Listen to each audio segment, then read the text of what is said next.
आने वाले समय में देश के भविष्य के लिए आपका बहुत बड़ा योगदान रहेगा। मैं ये मानता हूँ कि आप कल के नहीं तो आज के देश के भविष्य हो, और आज के देश का भविष्य अगर बनाना है तो अच्छी शिक्षा ये सबको मिलना बहुत आवश्यक है। हमारे शिक्षा क्षेत्र में शिक्षा का सार्वत्रिकरण भी होना चाहिए, पर सार्वत्रिकरण होने के साथ उसकी गुणवत्ता को कहीं भी कमी नहीं होनी चाहिए, गुणवत्ता बढ़नी चाहिए।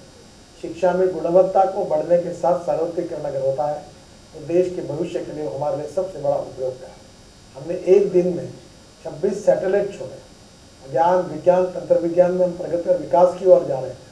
हमारा इंफ्रास्ट्रक्चर तेजी से बदल रहा है, एग्रीकल्चर में नए नए रिसर्च हो रहे हैं।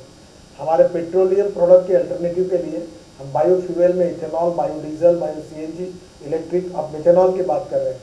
हम import substitute, export oriented economy की तरफ दौड़ रहे हैं। हमारे भारतीयों में इतनी विद्वत्ता है कि दुनिया में आईटी इंजीनियर्स सबसे अच्छे अगर किसी देश के हैं तो भारतीयों का नाम होता है। मैं जापान में गया था तो जापान के बड़े मंत्री मुझे पूछ रहे थे कि भारतीय इंजीनियर्स की इतनी बड़ी विशेषता क्या है कि आज पूरे दुनिया में सॉफ्टवेयर इंजीनियरिंग के रूप में भारतीयों को सबसे मान और सम्मान है। बहनों और मेरे भाई और बहनों, मुझे इस बात की खुशी है कि आप जैसे लड़के जो पढ़कर अमेरिका में गए, विदेशों में गए, उन्होंने अपने नॉलेज के कारण, अपने कर्तृत्व के कारण उन्होंने वहाँ इस प्रकार की अपनी योग्यता को सिद्ध करके दिखाया कि निश्चित रूप से पूरा देश आपके ऊपर नाज करता है, आपके ऊपर अभिमान करता है। और मेरा विश्वास है कि अब दुनिया में बहुत बड़े प्रमाण पर इंफॉर्मेशन टेक्नोलॉजी, बायोटेक्नोलॉजी, मैनेजमेंट और हॉस्पिटलिटी के कोर्सेज में बहुत बड़ी रिक्वायरमेंट है। 2020 तक हॉस्पिटलिटी के क्षेत्र में करीब 6 करोड़ लोगों को रोजगार मिलने की संभावना है। हमारा देश जहाँ लोक संख्या बहुत बड़ी है, पॉपुलेशन बड़ी है, और साथ से साथ दुनिया में सबसे ज़्यादा यंग पॉपुलेशन हमारे देश में है। आपको अच्छी पढ़ाई मिलती है, अच्छा ज्ञान मिलता है तो आपका तो जीवन बदलेगा ही, आपके परिवार का भविष्य ही बदलेगा और देश का ही भविष्य बदलेगा।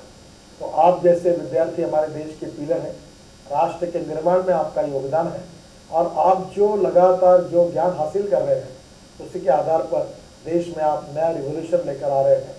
मैं मानता हूँ कि निश्चित रूप से इसमें आप प्रगति और विकास की ओर जा रहे हैं, इस बात की मुझे खुशी है। पर एक बात मैं आपको आखिरी समय जाते समय जरूर कहूँगा कि ज्ञान हासिल करना जितना महत्वपूर्ण है, उसके साथ साथ हमारे इतिहास, हमारी संस्कृति, हमारी विरासत, ये हमारी ताकत है। हमारी मूल्याधिष्ठित जीवन पद्धति और मूल्याधिष्ठित परिवार पद्धति ये हमारी सबसे बड़ी ताकत है। हमारे इतिहास, संस्कृति और विरासत से हमको संस्कार मिले हैं, और उसके कारण भारतीयता के संस्कार हमारी ताकत है। हमारी आयुर्वेद की तरफ, हमारी योग विज्ञान की तरफ पूरी दुनिया बड़ी अपेक्षा से देख रही है। मुझे लगता है कि एक तरफ योग विज्ञान, आयुर्वेद, ज्ञान विज्ञान, तंत्र विज्ञान, और उसके साथ साथ इतिहास, संस्कृति और विरासत और जीवन मूल्यों के आधारित जीवन पद्धति, परिवार पद्धति और शिक्षा पद्धति, इसका समन्वय साधते हुए हमको आगे जाना है। हम भारतीयता को भी रखें, ग्लोबल स्पिरिट से रहें, और शरीर से हम तो भारतीय है ही, पर स्पिरिट से ग्लोबल रहें, और निश्चित रूप से ग्लोबल स्टैंडर्ड्स जो हैं, जो शिक्षा के क्षेत्र हैं, जो नॉलेज के क्षेत्र के, उसमें भी हम अव्वल हैं। मैं उम्मीद करता हूँ कि आपकी यह संस्था जो आपको बहुत अच्छी पढ़ाई देने का काम कर रही है, ये संस्था बहुत अच्छी है। इसने आपको बहुत अच्छा ट्रेनिंग भी दिया है, प्रशिक्षण भी दिया है, उसके साथ नॉलेज भी दिया है, और आपके जीवन में आप भविष्य के लिए आप निकल रहे हैं। जो आपको आज दीक्षांत समारोह में पदवियाँ मिल रही है, मैं मानता हूँ कि आपकी पदवी आपके जीवन में, आपके परिवार के जीवन में और देश के जीवन में आमूलाग्र बदल करने वाली है। मैं हृदय से आप सबके उज्जवल भविष्य की कामना करता हूँ, और आपको बहुत बहुत बधाई देता हूँ कि आपके जीवन में आप भी बड़े हो, और आपके साथ देश का भी नाम आप बड़ा करते जाएंगे, यही मेरा विश्वास है। फिर से एक बार दिल से मेरी आप सबको बहुत बहुत शुभकामनाएं और शुभेच्छाएं। और मैं आज आ नहीं पाया हूँ, इसका मैं दुख दर्द व्यक्त करता हूँ, आपके हाथ जोड़कर क्षमा मांगता हूँ, और आपको बहुत बहुत बधाई देते हुए अपनी बात को समाप्त करता हूँ। धन्यवाद, नमस्कार। We have Honorable Chancellor Professor Renu Khattor, University of Houston.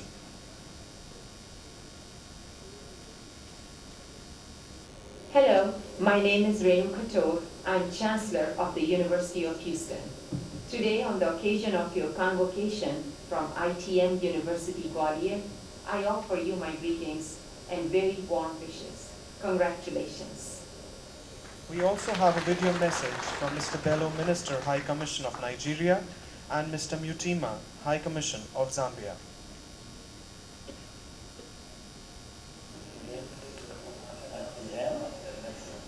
On their graduation, I would like to wish them all the best in their future endeavors, and I'd also like to thank FTM for the knowledge imparted in those students. May they put it to good use for the good of all mankind, wherever on the globe. Thank you.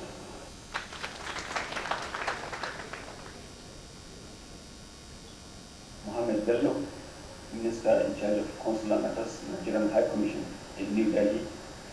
I want to seize this opportunity to congratulate all the African students and even other students from other nations, India inclusive, of course, for this wonderful achievement of completing their studies and, of course, the graduation and the convocation. I wish them all the best. I hope they will use this opportunity to develop themselves and, of course, for the betterment of their own countries. This is going to be a challenge, especially for those from Africa who have come a very long way to study here. And when they go back, we hope they will use this knowledge to improve the betterment of their countries. Thank you. We have a message from Sri Rajat Sharma, Chairman and Editor-in-Chief, India TV. सबसे पहले मैं आपको IT विश्वविद्यालय को बहुत बहुत बधाई देना चाहता हूँ। ये देश का सबसे युवा विश्वविद्यालय है और थोड़े समय में ग्वालियर की यूनिवर्सिटी ने देश के 100 विश्वविद्यालयों में बड़ी अच्छी रैंकिंग हासिल की है। आपने मध्य प्रदेश की यूनिवर्सिटी में नंबर 1 स्थान प्राप्त किया है। इस सब के लिए आपका बहुत बहुत अभिनंदन। शिक्षा को लेकर हमेशा चिंता रहती है। सब चाहते हैं देश की शिक्षा का स्तर बढ़े, भारत ज्ञान का केंद्र बने, एक बार फिर से पहले जैसा भारत बने। लेकिन मुझे लगता है ये तब तक नहीं होगा जब तक हम शिक्षा नीति में पढ़ाने के तरीके में परिवर्तन नहीं करते। पिछले 7 साल में हमारा कम्युनिकेशन का तरीका बदला है। चिट्ठी से हम ईमेल तक पहुंच गए, फेसबुक आ गया, ट्विटर आ गया, हमारा टीवी बदला, हमारी कार बदली, लेकिन हमारे क्लासरूम नहीं बदले। इन्हें बदलने की जरूरत है। बदलते वक्त के साथ पढ़ाने का तरीका बदले, इसकी जरूरत है। मुझे विश्वास है कि आईटी यूनिवर्सिटी इस दिशा में पहल करेगी। आज दीक्षांत समारोह में जो छात्र डिग्री लेने आए हैं उन्हें मेरी बहुत बहुत शुभकामनाएं। मैं इस अवसर पर आप सबसे यही कहना चाहता हूं कि डिग्रियों के खंभों पर भवन नहीं बनते, मजबूत इमारत संघर्ष की नींव पर बनती है।